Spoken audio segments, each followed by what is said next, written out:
Welcome back to Opening Statements. I'm Ted Rollins in for Julie Grant this morning. Time for Trending in True Crime. We are going to begin in the state of Florida, where a Miami woman is accused of setting her Tinder date on fire. Authorities say that Destiny Johnson was arrested after setting the victim and his car on fire outside of a hotel. According to the arrest affidavit, Johnson and the victim had agreed to meet up for a second time on Tinder. But that's when things took a turn. According to investigators, Johnson allegedly became enraged after asking for some money.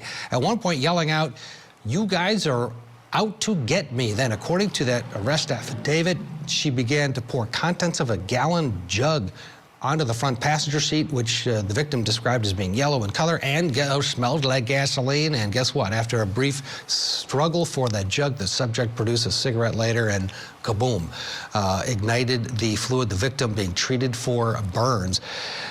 The question this morning, how do you protect yourself in this situation where, you know, Tinder, let's face it, this is a stranger, and here you are in sometimes intimate situations. Let's bring in our guests. Psychotherapist, CEO of Life Counseling Solutions, Dr. Janie Lacey. She's in studio with us. Former criminal defense attorney Kirk Nurmi, he's up early, and former DEA senior special agent David Katz. Good morning to all of you. David, I want to start with you. How concerned should people, I mean, it has just become sort of regular now. This is how you meet people. You get online, you meet someone, you swipe this way, and the next thing you know, you're with a stranger in some very strange situations. What should people do to make sure they are safe and also out there meeting people, I guess, which is the goal? No, it's, you know, at least when you meet someone in person, you can judge the entirety of that person. A lot of communication, in fact, at least 50% of human interaction is body language. Now, all I have to go with with this particular female who's been charged in this crime is that look on her face. So my first thought was, I don't know if the victim in this case actually saw the woman before they met up, but if I met someone like that with that look, I may not be thinking gasoline in my car, but I'm thinking, I'm probably not going to be interested in that person. But you're exactly right. You have to be so careful because the interaction, I mean, let's face it, this is a relatively new phase in human interaction, and we still don't know how to do it right. Yeah, you're right. Kirk, the defense on this one, I mean, again, you look at the photo there could be some mental illness here, right? Looks like it. Yeah, I mean, it's possible. I don't think we can judge that just from the looks, but the actions and the conduct certainly lead to that as a possibility. So certainly, if you're the defense attorney in this case, you know, that's immediately something you're going to want to do. Want to assess the mental health, want to assess her background, see what was going on here that escalated these things to this event. Because this was a second meeting. What went wrong? What happened? All those sort of things need to be looked at if you're the defense team in this case. Dr. Lacey, what's your prognosis? What happened here, do you think? We don't know a lot. First, I think there's a lot of things people can do to keep themselves safe, right? The first thing is they can do a lot of research. Even before you actually go meet someone, check out their social media, do the background checks, all those things. Be in a public place, tell someone exactly what you're going to be, right? So when we look at just this woman's reaction to what we know, I mean, obviously there's something going on. When there's this extreme reaction, there's a violence and potentially harming someone, that's not the norm of what will happen on a first date especially. So I think leading up to that, a lot of people can do a lot of extra steps to keep themselves safe because ultimately you are meeting a stranger. Right, but is there a natural kind of pull to meet crazy and get as close to crazy as we can on some level, from a human nature standpoint? Well, I think, you know, when you're speaking to someone on social media or online dating, right, you can say and you can be whoever you want to be. So that's why I always tell people, especially those that I'm working with, that if you are going to do online dating, don't rush it. Take your time, use your intuition, research the person, see if they actually have social media profiles, because if they truly are a real person, you can kind of get a sense of people's personality by their social media and how they present themselves online. And then take some steps to take your time before you spend a lot of time alone with them, be in a public place. Just take care of yourself in that sense. Absolutely. Let's switch gears now to a tragic case out of Texas. We've been watching this one since last week. An arrest was made over the weekend in that murder of the high school cheerleader. 23-year-old Rafael Romero was arrested on Saturday in the death of 16-year-old Lisbeth Medina. Police say that he was an undocumented migrant. At this point, there's no indication the two knew each other, at least nothing that's come out at this point. Medina was set to perform at her local Christmas parade. She never showed up. Her mother later found her in the family's bathtub. This was last Tuesday. There was the manhunt. First, there was they were looking for clues. Now, they have someone in custody. Few details have been released. Our question this morning now, what do we think happened here? Was this a crime of opportunity? Was there a connection? And it seems as, David, again, we don't know a lot, but this might be one of those worst case scenarios, nightmares, where just these two people, for whatever reason, connected, and this young woman is dead, young girl.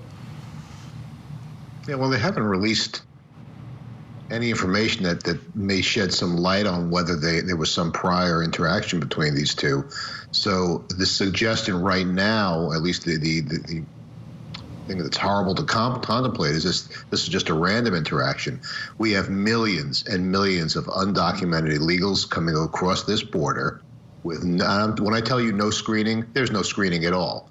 So the horrific possibility is that this individual is here illegally, and there is no mechanism really in place to either monitor people who may have criminal backgrounds, even know they have criminal backgrounds. And if there's any, I mean, and on the other side of the coin, for people who've crossed here looking for a better life, there's no support system in place. So you're going to have interactions that are possibly criminal in nature, and this is what, you know, the possibility is here that he just maybe broke into the house as a crime of opportunity, or saw her was a sexual assault crime of opportunity. We don't have any information to make a judgment on this yet, but I'm sure details will be forthcoming in the next couple days. Kirk, what stands out to you? Well, a couple of things that stand out to me is, you know, the early nature of this case, but there's already been an arrest, right? So does that tell me that they found DNA, they found some sort of physical evidence that linked themselves to this individual? Or is there an interaction? Because, you know, you figure a teenage girl, if she's having an interaction with somebody, there's going to be evidence on her cell phone. You don't have to do a forensic analysis on her cell phone. You can look, who's she interacting with? Did they have any kind of online relationship? Did she express any fear to her friends about any individual? Because we have a pretty rapid arrest in this case. So that tells me that there is some evidence, pretty strong evidence that ties it to it. And it's either going to be forensic or in that electronic footprint that shows up in so many of these cases. We do have we know that when there was the search, there was some surveillance video of what appeared to be, I guess, the suspect in a vehicle. That might have been the root of it, as well, how this investigation turned into an arrest. But doctor, this is, you know, when you close your eyes and you think of the scariest things on the planet, this might be one of them, where if indeed there's no connection, if Kirk's leaning to maybe there is one, and it very good well could be, especially with everybody's digital footprint. But boy, if there's not, this is what we fear the most. Absolutely. I can't even imagine what her mom is feeling. You know, in these types of cases, with the limited information we have, we can put it in one of three buckets, right? So it could be one of an opportunity, be one they had some type of interaction, toxic relationship, or some type of stalking. But regardless, her daughter's no longer here. So putting those pieces together, and that mom's grief, I would imagine right now, is not only in shock, but is in deep pain. So, but yes, it's a worst case scenario. When people think about, you know, just these crimes of opportunity, sometimes you don't think it will happen to you, but, you know, when these things happen, it kind of brings us to another level of heightened awareness around safety. An opportunity, David, could be to that point that, you know, it could be a one-sided relationship if it indeed there was a stalking. If he noticed her, now there's a door unlocked, who knows? Investigators are obviously going to look, though, for that connection. Yeah, I mean, there's no doubt, but I mean, my guess is how they found him so quickly is they had video evidence of him in the area, you know, those camera shots that you played earlier. So if they put him in a vehicle, then they have license plate readers that are all over the place. So if they can identify the car, locate the car, then they have proximity. In this case, My guess is they have proximity to the suspect and a little bit of surveillance or some interviews. Whose car is this? It's this guy, and that's how they made the arrest. I don't know. They haven't released whether. It's gruesome to think about whether it was that type of assault, where there was DNA evidence. I mean, I'm assuming that possibly is the case, but I think they got him by the car, by the license plate.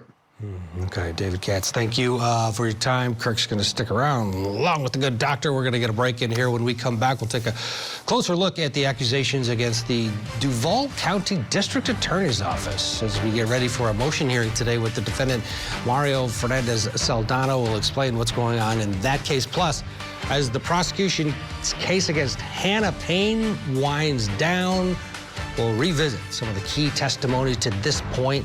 Stay with us. Charlie Adelson faces sentencing for his role in the murder of his former brother-in-law, Dan Markell. He was the big man who was going to solve his little sister's problem, make his mom proud, and get away with it. See the latest chapter in the Adelson saga unfold right here on Court TV. From the day I learned about Dan's death, I experienced a life sentence. The sentencing of Charlie Adelson. Live coverage Tuesday, 2/1 Central on Court TV.